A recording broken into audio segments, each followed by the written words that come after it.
Hi, my name is Rose. I was born in Elysian, Minnesota, and I was in a car accident when I was 5 years old with my mother and three brothers. The car accident left me partially paralyzed, and then sadly it took the lives of two of my brothers. I think for this, I really look up to my mother because something really terrible happened to her, and she had the opportunity to be sad and depressed in life, but instead she took that and she created something, became a really strong, powerful woman, and I think even at the age of 5, she started pushing that onto me when I became disabled. The way she did that was by having me go do rehab at a place called Courage Center up in the cities where I'm from. And luckily when I was there, I met someone by the name of Ben Kenyon, and he was, like to this day, is one of the closest people in my life and someone I consider to be a brother that got me into all the sports. He did swimming and track and tennis and every sport that you could at Courage Center, but most importantly, he did wheelchair basketball.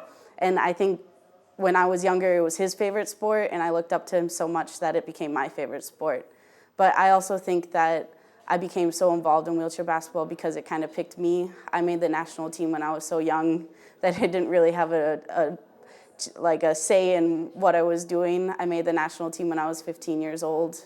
And then from then, I ended up being able to go to London, was my first games in 2012. And then I started doing college at the University of Texas at Arlington. And when I was there, one of the most important people I met was Jason Nelms, who was my coach. And the way he talked about the game and the way he played the sport, I always felt like it wasn't like he was playing basketball, he was painting a picture. He was seeing the court from above, what he was doing, and able to make passes and see things that I never would have been able to notice before. Also with my national team experience, I met one of the greatest women's wheelchair basketball players of all time, Becca Murray. And I think she impacted my life just because of the type of person she was. She's always quiet and humble, but also an extraordinary teammate and a great leader, but in her own gentle, kind way. And I think that made a really big impact on me because I met her when I was 15, and she was just a great athlete and an even better teammate.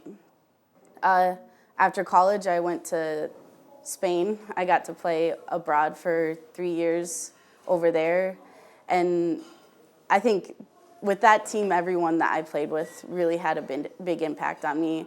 It was a really great experience to be part of that culture and to play with so many people from all over the place that also were just, we really got along and we became great friends. We also went through COVID together, so it was a a quick friendship right away because of that.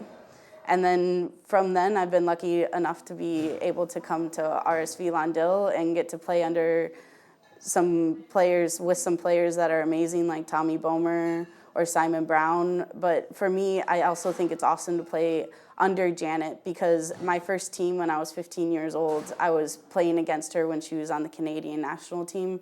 So now it feels very like full circle that I used to be the young pup when she was a superstar for the Canadian women's team. I got to play against her for years and really idolize her, and now I get to be a player for her. And I think that's one of the most special things about being here at RSV.